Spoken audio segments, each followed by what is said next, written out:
2025년 1월 기출문제, 자, 세무회계 보겠습니다. 41번입니다. 자, 무조건 41번에 항상 이 문제가 나오죠. 조세의 분류에 관한 내용입니다. 옳지 않은 거. 자, 1번부터 보면, 자, 법인세는 조세의 사용 용도가 특정되지 않은 조세이다. 맞죠? 보통세이기 때문에. 목적세가 아니죠. 네, 맞는 말입니다. 2번, 부가가치세는 납세 의무자와 담세자가 다른 조세이다. 맞죠? 즉, 간접세다. 이런 얘기예요. 직접세가 아닙니다. 다음 3번, 소득세는 과세 물건을 중심으로 그 물적 측면에 주안점을 두어 부과되는 조세이다. 말도 안 되죠? 틀렸습니다. 소득세는 물세가 아닙니다. 인적사항이 고려되는 인세입니다. 인세. 자, 3번 틀렸고. 4번, 농어촌 특별세는 다른 조세에 부과되는 조세이다. 맞죠? 일명 부가세. 부가가치세가 아니라 부가세. 서택스라고 하죠. 서택스. 독립세가 아닙니다. 부가세. 예를 들어 농어촌 특별세는 부가세, 독립세가 아니죠. 법인세나 소득세 감면액에 법소정 일정 비율을 곱한 것만큼이 농어촌 특별세 이렇게 돼요. 42번. 자, 이건 뭐 단순 암기사항이죠. 이게 종종 이제 자주 나오고 있는데, 우리 특수관계인 관련해서 이제 친족관계 얘기죠. 자, 해설에 제가 이게 자주 나오기 때문에 단순 암기사항이기 때문에 뭐 어쩔 수 없습니다. 그냥 암기하셔야 돼요. 방법 없어요. 그냥 암기하셔야 돼요. 자, 그 친족관계입니다. 그래서 우리 해설 교재에 제가 정리를 해놨기 때문에 우리 국세기본법 시행령에 있는 내용입니다. 좀 깊어요. 하지만 나오고 있기 때문에 필히 암기를 하십시오. 방법 없습니다. 자, 넘어갑니다, 이건. 그 다음 43번. 자, 다음 중 국세기본법상 국세부과의 원칙 및 세법 적용의 원칙에 관한 설명, 옳지 않은 거. 자, 2번 보시면, 자, 국세기본법의 실질과세의 원칙은 조세 법률주의를 구체화한 것이다. 제가 이제 오답노트, 제가 출간한 기출문제 오답노트. 이런 이제 틀린 문구들이죠. 답이 돼서 나오는 틀린 문구들 싹 정리해서 오답노트에 넣어놨어요. 그거 보신 분들은 그냥 뭐 아무것도 아니죠. 조세 법률주의를 구체화한 게 아니라 뭐라고 그랬습니까? 조세 평등주의를 구체화한 것이다. 됐죠? 암기사항입니다. 암기사항이에요. 자, 2번 자주 나오는 오답 문구니까 좀 숙지를 하시고 보면 되겠습니다. 자, 하나 짚어드릴 건 1번이죠. 1번에 납세 의무자가 그 의무를 이행할 때 신의에 따라 성실하게 할 것을 요구하는 신의 성실의 원칙은 신의칙, 세무공무원이 직무를 수행할 때에도 적용된다. 납세자, 세무공무원 모두한테 적용된다. 이게 맞는 말이죠. 이게. 즉 신의칙, 신의 성실의 원칙은 납세자와 세무공무원 쌍방에 요구되는 원칙이다. 그랬습니다. 자, 요거 하나 좀 짚어드리고. 다음 44번. 자, 납세자의 권리 구제에 관한 설명입니다. 옳지 않은 거. 1번. 심판 청구 또는 심사 청구를 하기 전에 이의 신청을 반드시 거쳐야 한다. 틀렸습니다. 이의 신청은 임의적 절차다 했습니다. 패스해도 상관없어요. 자, 절차 자체를 이렇게 세 가지로 선택하게 돼 있죠. 세 가지. 자, 먼저 이의 신청 가든가, 이의 신청 갔다가 심사 청구 또는 혹은 심판 청구. 여기에 중복 제기할 수는 없습니다. 심판 청구 갔다가 우리 이제 법원 가는 거예요. 행정소송.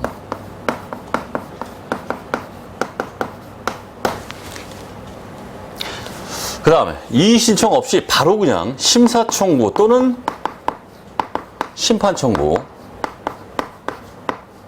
갔다가 이제 기각당하면 우리 이제 행정소송으로 간다. 그 다음에 우리 감사원 심사청구라는 게 있었죠? 감사원 심사청구. 얘를 갔다가 행정소송으로 가라. 이렇게 절차 세 가지입니다. 뭐 다 숙지가 돼 있으시겠죠? 선택하게 돼 있어요. 따라서 우리 이의 신청. 얘는 뭐다? 임의적 절차다 그랬어요. 꼭 해야 되는 건 아니에요. 임의적 절차. 꼭 해야 되는 건 아니다. 바로 그냥 심사 심판 청구로 바로 들어가도 상관이 없다. 이런 얘기입니다. 자, 나머지는 뭐 절차사항, 암기사항이죠. 한번 읽어보시고, 다만 2번을 한번 보겠습니다. 자, 2번에 국세기본법에 따른 동일한 처분에 대하여 심사 청구와 심판 청구를 중복하여 제기할 수 없다. 제가 좀 아까도 말씀드렸죠. 일명 동일심급 중복 제기 불가라고 말해요. 어려운 말입니다. 동일심급 중복 제기 불가. 요 얘기는 우리 재경관리사 수준을 초과합니다. 하지만 나왔기 때문에 가볍게 눈팅해 두세요. 그냥 문구 정도. 가볍게 눈팅. 그 다음 45번. 자, 법인세법상의 사업연도에 관한 설명입니다. 저 기본적인 문제인데, 자, 내용 자체는 뭐 전부 우리 그 교재, 해설 교재에 다 정리가 이제 핵심 이론이 돼 있는데, 자, 3번 한번 읽어보겠습니다. 자, 최초 사업연도의 개시일 전에 생긴 손익을 사실상 그 법인에 귀속시킨 것이 있는 경우 조세 포탈의 우려가 없을 때에는 최초 사업연도의 기간이 1년을 초과하지 아니하는 법인에서 이를 당해법인의 최초 사업연도에 손익에 산입할 수 있으며, 맞는 말이죠? 맞습니다. 그런데 이 경우 최초 사업연도의 개시일은 당해법인의 설립 등기일이다. 틀렸죠? 설립 등기일이 아니라 그 귀속시킨 손익이 최초로 발생한 날이 됩니다. 됐죠? 뭐 자주 나오는 뭐 오답 문구긴 한데 좀 주의하시고, 신설법인의 우리 최초 사업연도는 뭐다? 설립 등기일이에요. 그거에 대한 예외사항이다, 이런 얘기입니다. 요게 자, 3번이 틀렸다 이렇게 보시면 되고, 자, 기본사항인데 4번을 한번 짚어보죠. 4번 한번 보겠습니다. 4번에 보면 사업연도를 변경하려는 법인은 그 법인의 직전 사업연도 종료일부터 3개월 이내에 납세지 관할 세무서장에게 이를 신고하여야 한다. 이게 말장난이 참 많이 나와요. 이거 맞는 문구죠, 이게. 그러니까 직전 사업연도 종료일부터 3개월 이내에 신고한다. 이게 중요한 거예요, 이게. 이걸 말장난을 엄청나게 여러 가지로 막 칩니다. 주의하셔야 됩니다. 엄청나게 나와요, 말장난. 주의하셔야 됩니다. 그러니까 예를 들어서 만약에 2000X 3년부터 변경을 하려고 한다. 하게 되면 어떻게 되겠습니까? 직전 사업연도 종료일, 즉 2000X 2년 12월 31일부터 3개월 이내, 언제예요? 2000X 3년 3월 31일, 그때까지 신고해야 된다. 됐죠? 사례까지 말씀드렸습니다. 그 다음 46번 그냥 주는 문제. 자, 세무조정 사항 중에서 귀속자에 대한 추가과세, 추가적인 과세나 사후관리가 불필요한 소득 처분에 해당하는 것은 돼 있어요. 1번 업무무관자산 등 관련 이자 손금 불산입액. 뭡니까? 무조건 우리 특례에 의해서 무조건 기타 사회 유출로 소득 처분한다 그랬죠. 기타 사회 유출로 됐다 하게 되면 뭐 추가과세 없어요. 뭐 유보나 마이너스 유보처럼 추인되기 때문에 사후관리 필요도 없어요. 답이 1번이에요. 그냥 주는 문제죠. 나머지 검토해보죠. 자, 2번에 퇴직급여 충당금 한도 초과 손금 불산입액. 유보가 이제 추인되기 때문에 사후관리가 필요합니다. 그 다음에 3번 이것도 감가상각비 한도 초과 손금 불산입액. 유보 역시 유보가 추후에 마이너스 유보로 추인되기 때문에 사후관리가 필요하다. 그 다음 4번 임직원에 대한 가지급금 인정이자 입금산입액. 소득처분은 상여입니다. 상여 소득세 과세되죠. 그렇기 때문에 추가과세가 이루어진다. 필요하다. 이런 얘기죠. 다음 47번. 자, 법인세법상 입금에 해당하는 금액을 한번 합해봐라. 이런 얘기예요. 부가가치세, 매출세, 뭐 대표적인 입금 불산입 항목이고 제끼고. 그 다음 사업 수익금액, 매출액이죠. 이건 당연히 들어가죠. 200만 원 입금. 200. 그 다음 법인세 환급액. 법인세가 손금 불산입 항목이기 때문에 법인세 환급액은 거꾸로 입금 불산입액. 입금 불산입 항목. 자, 제끼고. 그 다음 자기주식의 양도 금액. 자기주식이든 뭐 자산이 됐든 뭐든 간에 양도가 됐다 하게 되면 전부 입금이죠. 입금 1000만 원. 다만 이런 자산의 양도 금액은 총액이 입금. 그 장부 금액이 총액이 손금입니다. 그러니까 자기 주식의 장부 금액, 요거는 뭡니까? 손금이에요.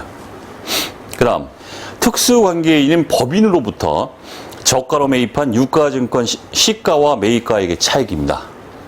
자, 우리가 입금 항목으로 입금 산입이 일어나기 위해서는 어떤 조건이 있었습니까? 엄격했죠? 특수관계인인 법인이 아니라 개인이에요. 개인으로부터 저가 매입한 유가증권의 시가와 매입가의 차익, 이 경우에는 입금 산입이 나오죠. 입금 항목입니다. 하지만 지금처럼 법인인 경우에는 저가 매입액 그대로 취득원가로 인정한다 그랬습니다. 그러니까 아무런 뭐 세무조정도 없고 입금 항목도 아니고 아무것도 아니에요. 끝났죠? 두 개뿐이 없네요. 자, 따라서 1,200만 원이 되시겠다. 입금 합산액. 그 다음 48번 다음 중 48번 요거 신유형 문제입니다. 신유형. 법인세법상 손금에 관한 설명으로 옳은 것은, 자, 1번. 한 명 회사의 노무출자 사원에게 지급하는 보수는 손금 항목이다. 다 틀렸는데. 자, 다시 한번 이론에서 했지만, 이론에서 했던 내용이지만, 우리 정리를 좀 해보겠습니다. 한 명 합자 회사의 사원에 대한 보수를 어떻게 처리하느냐. 한 명에서 합자 회사, 물론 이거는 우리 상법상의 회사라고 말씀드렸습니다. 보수에 대해서 노무출자 사원,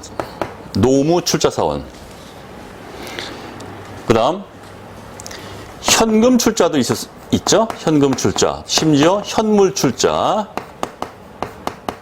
그 다음에 자기 신용을 또 출자할 수도 있어요. 신용 출자. 자, 요거 구분하라고 했죠? 노무출자 사원에 대한 보수, 요거는 손금 불산입 항목이다. 손불 항목. 왜? 이익 처분 상여로 본다 그랬었죠. 그렇기 때문에 손금 불산입 항목으로 되어 있습니다. 하지만 현금 출자, 현물 출자, 신용 출자 사원에 대한 보수, 요거는 손금으로 인정합니다. 손금 항목이다. 자, 구분해서 정리가 되어 있어야 됩니다. 자, 따라서 1번에 한 명 회사의 노무출자 사원에게 지급하는 보수는 손금 항목이다. 틀렸죠? 손금 불산입 항목입니다. 그 다음에 2번. 임원에게 지급하는 상여금, 임원 상여 중 정관 또는 주주총회, 사원총회나 이사회 결의에 의하여 결정된 지급 기준을 초과하여 지급하는 금액도 손금 항목이다. 틀렸죠? 지급 기준을 초과하는 금액, 초과 금액은 손금 불산입 항목입니다. 기본사항입니다. 이건. 자, 2번 틀렸고. 그 다음 3번. 사계약상 의무 불이행으로 인한 지체 상금은 손금 항목이다. 손해배상금이네, 이게.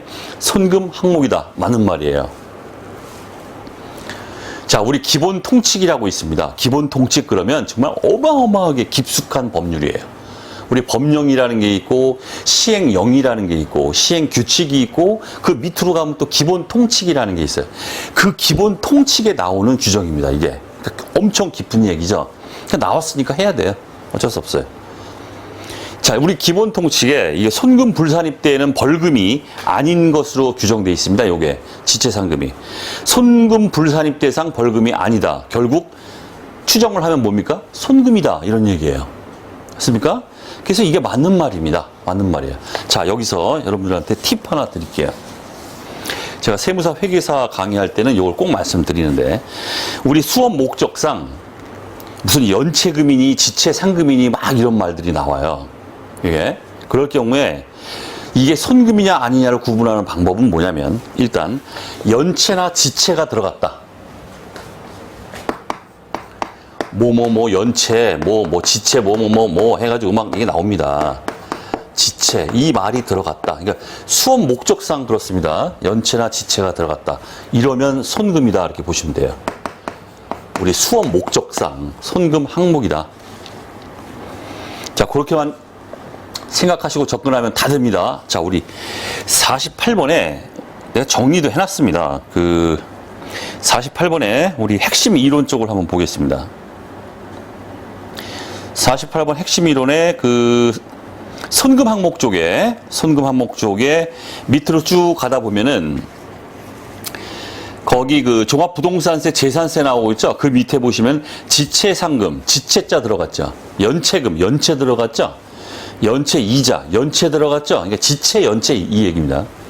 연체료, 연체 들어갔죠. 그 다음에 연체 가산금, 연체 들어갔죠. 이런 식이에요. 이렇게 연체 지치에 들어가면 우리 수업 목적상 여러분들은 다 손금이다 이렇게 보시면 아무런 문제가 없어요. 자, 팁 하나 드렸습니다. 자, 그렇게 보시고 좀 깊은 얘기예요. 솔직히 이건. 자, 그 다음 4번. 주식을 액면가액에 미달하는 가액으로 발행하는 경우 그 액면가액에 미달하는 금액, 즉 주식 할인 발행 차금입니다. 당연히 손금 항목이 아니라 손금 불산입 항목이 되겠고, 마찬가지로 주식 발행 초과금도 입금이 아니라 입금 불산입 항목이에요. 자, 4번 또 틀렸고 답이 그래서 맞는 게 3번이다. 자, 신유형 문제였습니다. 그 다음 49번. 이 또한 신유형 문제입니다. 49번 신유형. 자, 법인세법상 손금 불산입 항목에 관한 설명 옳은 거 그랬습니다. 하여튼 옳은 거 그러면 어려워지는 거예요. 왜 틀린지를 알아야 되기 때문에. 1번. 업무무관 부동산의 취득세는 손금 불산입하여 기타 사회 유출로 소득 처분한다. 틀렸습니다. 업무무관 자산이죠. 업무무관 자산이라 하더라도 이 취득세는 법인세법상 취득 부대 비용으로 보기 때문에 업무무관 자산이든 뭐든 상관없어요. 취득 부대 비용으로 보기 때문에 우리 회계학과 마찬가지로 회계와 마찬가지로 뭐다? 자산이에요. 자산의 취득 원가를 구성한다. 이런 뜻입니다. 그렇기 때문에 자,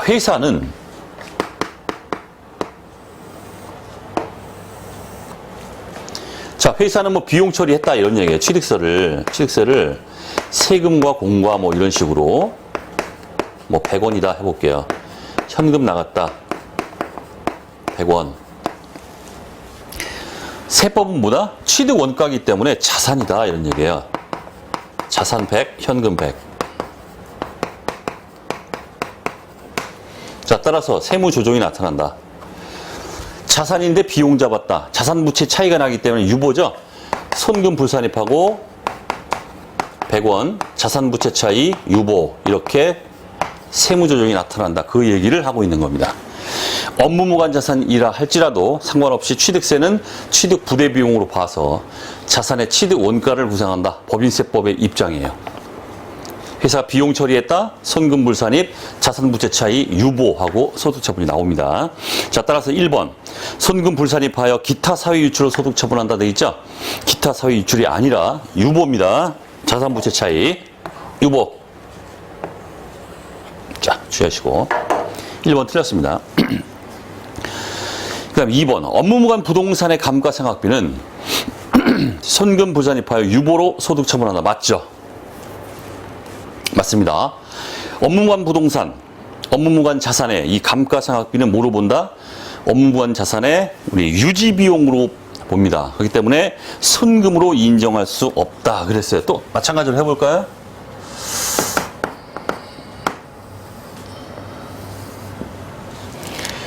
자, 회계상은 예를 들어서 감가상각비를 잡았어요. 감가상각비 100, 감가상각 누계, 자산 차감 항목이죠? 100 잡았어요. 세법상은 손금으로 인정되지 않습니다. 업무관 자산의 유지비용으로 보기 때문에 아무 처리가 없어야 돼요. 따라서 감가상각 누계 자산 차감 항목이기 때문에 자산 부채의 차이가 나타나요. 그렇기 때문에 세무조정 역시 요 부인합니다. 인정되지 않기 때문에 손금 불산이 100하고 자산 부채 차이 유보하고 나타난다. 세무조정이 나온다. 이런 뜻이에요. 자, 따라서 2번이 맞는 말입니다. 맞는 말. 자, 그 다음. 자, 3번은 업무용 수용차, 요거에 대한 얘기인데, 업무용 수용차의 감가상각비는 감가상각에 관한 규정에도 불구하고 정률법을 상각 방법으로 하고 내용연수를 5년으로 하여 계산하는 금액을 손금에 산입하여야 한다. 틀렸죠? 어디가 틀렸습니까?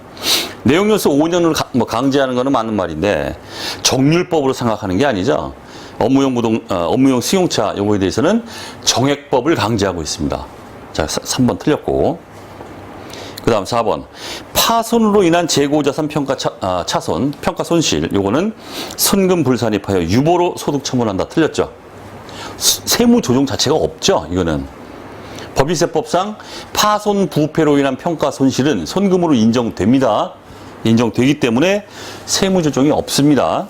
뭐 손금 불산입해서 뭐 유보 소득 처분하고 다 뭐 쓰레기 같은 얘기입니다. 이건. 4번 틀렸고 답이 2번이었다. 신유형 문제였습니다. 그 다음 50번. 자, 당기손익인식 금융자산인 상장법인 주식의 취득 보유 처분과 관련하여 다음과 같이 회계 처리하였다 해가지고 필요한 세무조정 소득 처분이 어떤 거냐 묻고 있는데 바로 FVPL 금융자산에 대한 얘기입니다. 자, 당기에 1월 1일 날 취득을 했죠. 그랬다가 기말에 가서 평가를 했어요. 그래서 평가 이익을 잡았습니다. 그랬다가 다음 차기에 가서 다음 연도에 가서 전액을 다 처분해 버렸어요.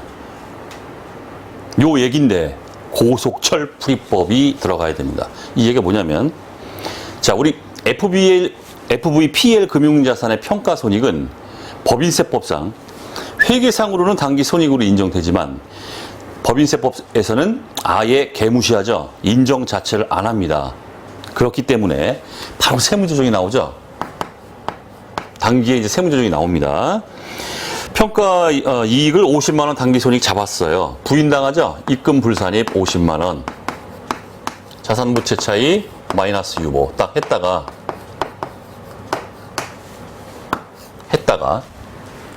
고속철 풀이법.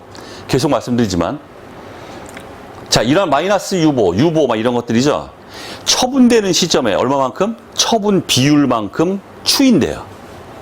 뭐 회계 처리를 해보고 뭐 그렇게 할 수도 있겠지만 시간이 걸리죠. 뭐 제가 참고로 넣어놨죠. 제가 50번 회계 처리로 그 푸는 세무조정하는 거 그것까지 다 넣어놓긴 했지만은 실제 시험에서는 이렇게 푸는 게 아닙니다. 저 위에 있는 고속철 이렇게 돼 있죠. 빨리 푸는 방법 그렇게 풀어야 돼요. 다음 기회에 다 처분돼 버렸기 때문에 이 50만 원이죠. 반대의 세무조정. 입금불산입니까? 반대는 입금산입이죠. 입금산입. 이 50만 원 마이너스 유보 50만 원입니다. 이거에다가 곱하기 얼만큼? 처분 비율만큼. 전액을 지금 처분했습니다. 전액을 100% 이렇게 해요. 100% 하면은 50만 원 그대로네요. 이 전체가 뭐다? 마이너스 유보가 유보로 추인된다 이런 얘기예요. 추인. 처분 비율만큼 추인된다. 만약에 자, 다음 기 차기에 가서 지금은 전액을 다 처분했지만 50%만 처분했다 하게 되면 어떻게 됩니까? 50만 원 곱하기 50%, 즉 25만 원만 유보로 추인됩니다. 세무조정이 입금산입 25만 원 유보 이렇게 나와야 돼요. 됐죠? 고속철 풀이법이 반드시 실제 시험에서는 이렇게 풀어야 됩니다. 참고로 제가 회계처리까지 어떻게 세무조정하는지는 이제 참고로 보시라고 넣어놓은 거고 이렇게 반드시 풀어야 된다는 거. 자, 됐습니다. 자, 그 다음 51번 주는 문제. 자, 법인세법상 감가상각에 관한 설명으로 옳지 않은 거. 자, 3번에 건축물의 상각 방법은 정액법, 정률법 중 선택할 수 있다. 말도 안 되는 얘기죠. 자, 우리 건축물, 건물입니다. 상각 방법 신고 딱 한 가지뿐이 없어요. 신고를 뭘로 해요? 정액법으로 해요. 그냥 무신고 때는 어떻게 됩니까? 정액법을 적용해요. 신고 방법도 정액법뿐이 없고 무신고 하더라도 또 정액법이에요. 그러다 보니까 다 정액법. 이러한 건축물, 건물에 대해서는 어떠한 경우에도 정률법은 적용할 수가 없다라는 결론이 도달한다 이런 얘기입니다. 그래서 정액법, 정률법 중 선택할 수 있다? 말도 안 됩니다. 무조건 정액법이에요. 자, 나머지는 뭐 기초적인 내용이니까 1, 2, 4는 좀 읽어보시고 그 다음 52번.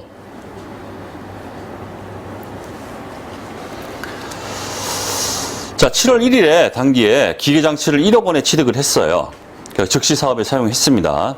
월할 상각도 들어가야죠. 상각 범위에 구할 때 7월 1일부터 12월 31일까지 6개월치만큼. 그다음 내용연수가 10년이고 잔존가액은 없고 정액법이고요. 그다음 회사가 감가상각비로 잡은 금액이 이제 단기 차기해서 600, 800 이게 주어져 있습니다.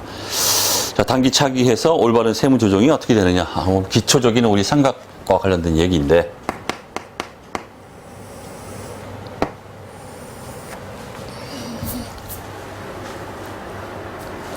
자, 단기 차기해서 나눠서 해보면, 자, 회사 계상한 감가상각비 600이었죠?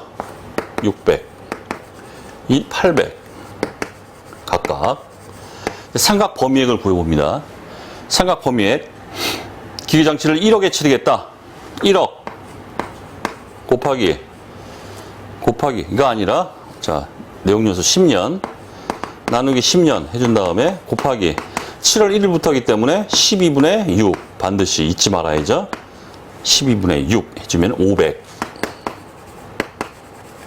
얘는 그대로 가죠. 1억에다가 나누기 10년 하면은 1000만원. 자, 기본적인 우리 감가상각 시부인에 대한 얘기를 묻고 있다. 끝났죠? 이게 뭡니까? 600, 삼각 범위액 500, 손금 불산입 나오죠? 손금 불산입 100만원. 자, 유보 놨다가, 자, 다음 연도 가서. 자, 얘는 어떻습니까? 800, 삼각 범위액 1000만원. 시인 부족입니다. 시인 부족액 200만원이에요. 그럼 우리는 할 일은 뭡니까? 전기의 삼각 부인액, 즉, 유보 금액이 있는지를 봐야 돼요. 시인 부족 200이 나왔는데 아하 100만원이 있죠? 요 놈이 그대로 추인됩니다. 끝났어요. 손금산입 100만원 마이너스 유보. 자, 우리 감가상각 시부인에 대한 아주 기본적인 문제가 되겠습니다. 자, 그다음 53번 요거 신유형.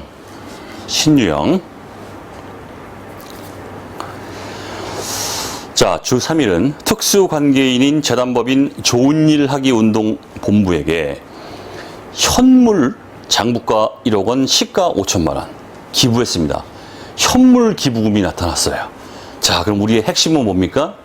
이 현물 기부금의 평가액을 뭘로 해야 되는가? 당해 기부금은 일반 기부금에 해당하며 돼 있죠. 자, 따라서 현물 기부금. 자, 현물 기부금이 나타났는데 이놈의 성질을 쫙 보니까 특수관계인이래요. 특수관계인 일반 기부금이야. 일반 기부금. 아하, 끝났죠? 자, 평가를 어떻게 합니까? 둘 중 큰 금액으로 가라. 맥시멈 장부가와 시가로 가라. 자, 보니까 장부가가 지금 현재 1억 원이고 시가가 5천이죠. 둘 중 큰 금액은 1억이구나.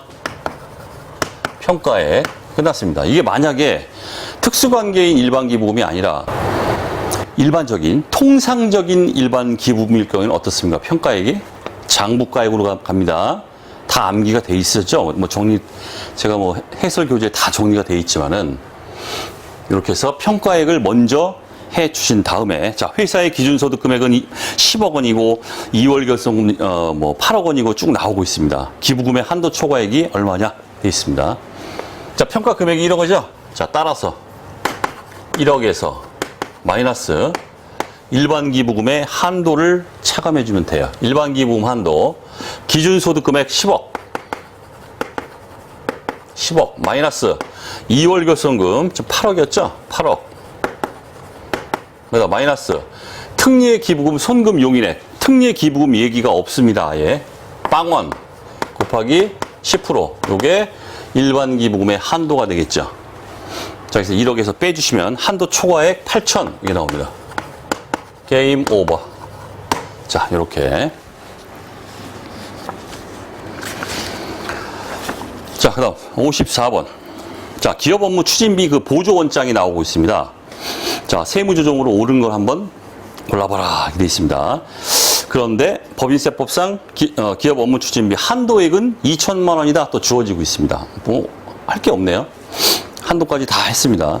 자, 먼저 자료 분석을 해보면은 거래처 기업 업무 추진비 한 건이 있는데 50만 원. 증빙 미수치입니다. 증빙 미수치이기 때문에 바로 그냥 세무조정이 나와버리죠. 손금불산입 50만 원. 증빙 불비. 손금불산입 50만 원. 증빙 불비. 귀속이 불분명하기 때문에 상여. 그것도 구체적으로 하면 대표자 상여입니다. 대표자 상여. 어쨌든 이 금액은 어떻다? 기업 업무 추진비 해당액에서 제외돼야 됩니다. 우리 한도와 비교할 때. 그 다음 두 번째, 거래처 기업 업무 추진비 한 건이 3만 원이 있는데 영수증 수취분이에요. 아하, 신용카드 미사용액이구나. 선금불산입 하려고 딱 보니까 3만 원이 초과돼야 되는데 3만 원이 초과가 안 되죠. 딱 3만 원이에요. 아주 기발하게 문제 만들죠. 짜증나게. 신용카드 미사용액에 해당되지만 3만 원을 초과되지 않기 때문에 선금불산입 기타 사유 유출 세무조정이 없어요. 딱 3만 원이기 때문에. 초과하는 게 아니기 때문에 이거 주의하셔야 됩니다. 제끼고 기업 업무 추진비 해당액에 들어가야 돼요. 차감하면 안 돼요. 얘만 차감하면 됩니다. 그 다음 일반적인 뭐 세금계산서 뭐 수치분이 뭐 2,500만 원분이 나와 있습니다. 그러니까 총 금액이 2,553만 원이다. 되어 있습니다. 자, 따라서 한도 초과액, 손금 불산입.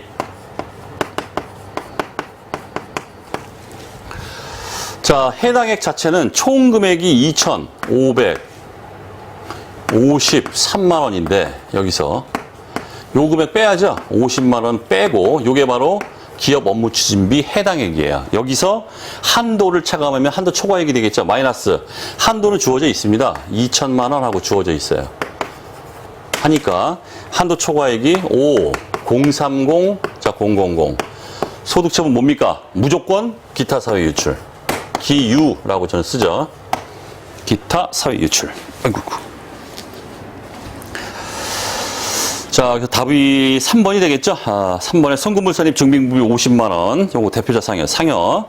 그 다음 한도 초과액은 5030, 000, 기타 사회 유출. 이렇게 되겠습니다. 그 다음 55번. 자, 법인세법상 업무무관자산 등 지급이자 선금불산입에 관한 설명 옳지 않은 거.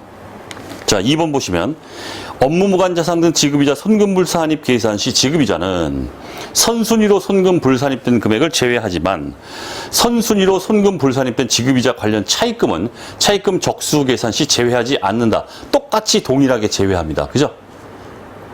제외해야 됩니다. 당연한 얘기죠. 틀렸다 이런 얘기예요. 1번, 3번, 4번은 기본적으로 우리 다 정리가 돼 있죠? 55번. 기본적인 내용이기 때문에 숙지가 돼 있으리라 생각하고 틀린 말이 이제 2번이 되겠다. 자, 결국 우리 손금 불산입액을 구할 때 지급이자에다가 곱하기 손금 불산입액은 차입금 적수가 나오죠? 차입금 적수분의 뭐 업무무관 가지금 뭐 있죠? 업무무관 적수라고 할게요. 업무무관 적수. 이렇게 있으면 선순위에 부인된 게 있겠죠. 예를 들어서 채권자 불분명 사채이자가 있다고 해보세요. 그럼 채권자 불분명 사채이자 여기서 어떻습니까? 그 지급이자만큼 제외되죠. 그렇다면 채권자 불분명 사채이자 그 차입금과 성격이 같은 부채 그 금액의 적수 얘에서도 똑같이 보다 제외돼야 돼요. 채권자 불분명 사채 이자든 그 차입금 적수든 둘 양쪽에서 다 제외된다. 그리고 계산돼서 나온다. 이런 뜻이죠. 선순위에서 부인된 건 양쪽에서 다 부인된다. 제외하고 계산한다. 이런 얘기입니다. 당연한 얘기고. 다음 56번. 자, 대손 충당금 얘기 나오고 있습니다. 뭐 대손 충당금이 계산하는 건 뭐 무조건 나오는데 정리는 뭐 싸그리 이제 우리 교재에 돼 있고요. 56번. 자, 대손 충당금에 관한 세무조정을 옳은 것은 되어 있습니다. 자료 분석을 먼저 해야죠. 자, 대손 충당금 계정을 보면은 자, 기초 잔액에는 전기 대손 충당금 한도 초과액 800만 원이 포함되어 있고 자, 무조건입니다. 무조건 1순위로 나타나는 게 대손 충당금은 뭡니까? 전기 대손 충당금 한도 초과 얘부터 추인하는 겁니다. 무조건이라고 했죠? 무조건. 손금 불산입액을 손금 산입 800만 원 전기 부인에 마이너스 유보 얘부터 왜 그렇습니까? 세법상 대표적인 뭐다? 자동 추인 유형이에요. 재고자산과 더불어서 무조건 얘부터 그냥 뭐 묻지도 따지지도 말고 그냥 얘부터 가는 겁니다. 손금 산입 전기 대손 충당금 한도 초과에 800만 원 얘 마이너스 유보 얘부터 무조건 자동 추인 제일 먼저 하고 그 다음에 한도 초과액 계산에 들어가야 돼요. 자, 그 다음에 매출 채권 차변에 700이 돼 있죠. 감소액입니다. 매출 채권 700만 원이 단기에 상법상 소멸시효가 완성돼서 회수할 수 없게 돼서 대손 충당금과 상계했다. 잘했다. 뭐 이런 얘기예요. 그 다음에 채권 가액이 전기, 단기 나오고 있습니다. 전기에 이 채권 가액은 언제 써먹습니까? 우리 대손 실적률 구할 때 써먹는 거고, 그 다음 단기 설정 대상 채권, 요거는 우리 한도 계산할 때 설정 대상 채권에 들어갑니다. 됐죠? 그럼 끝났어요. 바로 그냥 구해버리죠. 자, 손금불산입. 한도초과 들어갑니다. 손불 한도초과. 자, 먼저 기말잔액에서 대손 충당금 기말잔액에서 한도를 빼면 된다. 자, 우리 자료에 대손 충당금 계정에 기말잔액이 나오고 있습니다. 2천만 원. 요 놈을 한도와 비교해라. 기말잔액 2천 마이너스 한도. 됐죠? 자, 우리 해설 교재에 대한민국에서 유일하게 왜 우리는 대손 충당금 전기 한도 초과액을 무조건 이렇게 손금산입으로 자동 추인하고 들어가는가에 대한 이유, 그 이유가 무엇인가? 그 다음, 왜 설정액이 아니라 대손 충당금은 기말잔액과 한도를 일반적으로 다 설정액과 비교합니다. 퇴직금 충당금도 설정액과 비교합니다. 당연한 얘기인데. 근데 왜 기말잔액과 비교할까요? 그 이유가 무엇인가에 대해서 우리 해설 교재, 그리고 제가 이론 강의할 때도 마찬가지지만 싸그리 설명을 드렸죠. 왜 그런지, 그 이유에 대해서. 그 어느 책에서도 그 이유를 설명하고 있지 않습니다. 자, 우리 해설 교재에도 제가 넣어놨어요. 여기서 주저리 또 이론 강의는 안 되고 여러분들이 한번 검토를 해 보십시오. 자, 한도 빼버립니다. 자, 한도. 자, 설정 대상 채권. 단기 설정 대상 채권이, 자, 우리 자료의 맨 끝에 있죠. 3억 원. 자, 곱하기 둘 중 큰 금액. 맥시멈. 1%와 대손 실적률. 대손 실적률은 뭡니까? 전기 채권 2억. 분의 단기 대손금 얼마입니까? 소멸시효 완성으로 대손 처리했죠? 700만 원. 해보면 요게 3.5%가 나와요.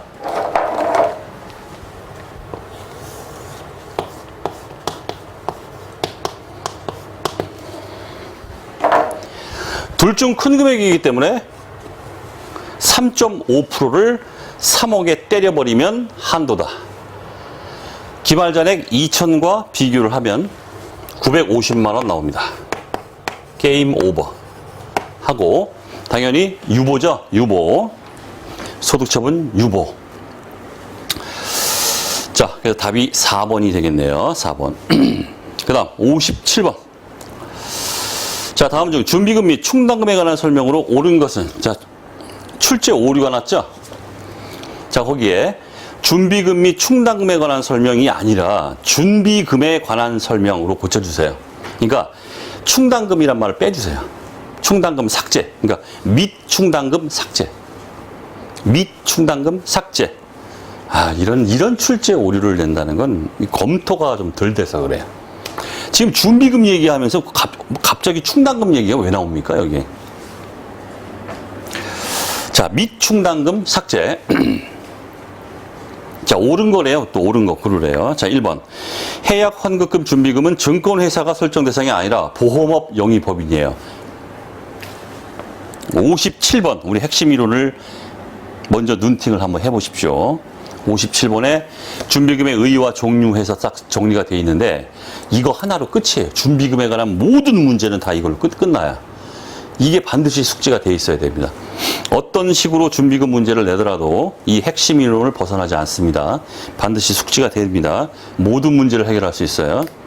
자, 1번에 해약 환급금 준비금은 증권회사가 아니라 보험업 영위법인이 설정 대상입니다. 틀렸고. 2번.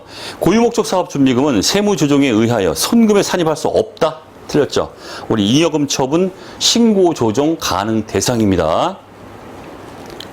그다음 3번.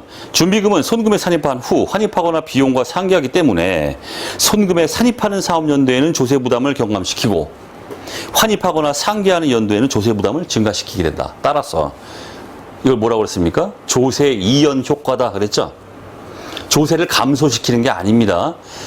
당분간 유예시키는 거예요. 지금 덜 내고 나중에 많이 내고 이렇게. 자, 3번 맞는 말. 그다음 4번 비영리 내국법인의 고유목적 사업준비금은 조세 특례 제한법에 근거하고 있는 게 아니라 법인세법에 근거하고 있습니다. 자, 틀렸고. 그다음 58번. 그냥 이거 눈으로 그냥 볼게요. 너무 문제가 그냥 맨날 나오니까 아주 좀 짜증도 나요, 저도. 그게 주는 문제죠, 이거는. 자, 대표이사인 홍길동에게 무상으로 뭐 자금을 대여했는데 그 대여금 적수가 다 주어져 있어요. 20억이래 또. 그러니까 가지금 적수가 20억이다 이런 얘기입니다. 그 다음에 특수관계인이 아닌 자로부터 차입한 것이고 뭐 이자율까지 다 주어졌습니다. 가중평균 차입 이자율 4%. 이럴 때 세무조정이 얼마냐? 세무조정이 뭐냐? 이런 얘기죠. 뭡니까? 그냥 주는 문제입니다. 뭐예요? 인정이자 계산하면 되잖아요. 지금 인정이자. 자, 적수가 20억이기 때문에 20억 곱하기 그 이자율 4% 때리고 곱하기 365분의 1 곱해주면 게임 끝. 219178. 거기다가 대표이사이기 때문에 귀속이 대표이사니까 상여처분. 무조건 주는 문제죠, 이건. 그 다음. 자, 59번. 결론적으로 이 문제는 패스하겠습니다. 왜? 너무 쉬워요. 이건 팔만 아파, 이거는. 자, 과세 표준을 묻고 있습니다. 과세 표준. 당기순이익이 있죠. 거기다가 입금산입, 송금물산입 더하고 송금산입, 입금물산입 빼고 그 다음 비과세 빼고 그 다음에 공제 가능한 2월 결성금 상황에 맞춰서 또 차감을 해주고 플러스 마이너스 그냥 산수입니다. 자, 여러분들이 한번 해보시고 그 다음 60번. 자, 요게 이제 우리 분납, 법인세 분납에 관한 내용입니다. 숙지는 우리 핵심 이론 60번 핵심 이론에 싹 해놨기 때문에 간단하죠. 뭐 별 얘기 없습니다. 법인세 분납. 납부할 세액이 1,000만 원을 초과한다.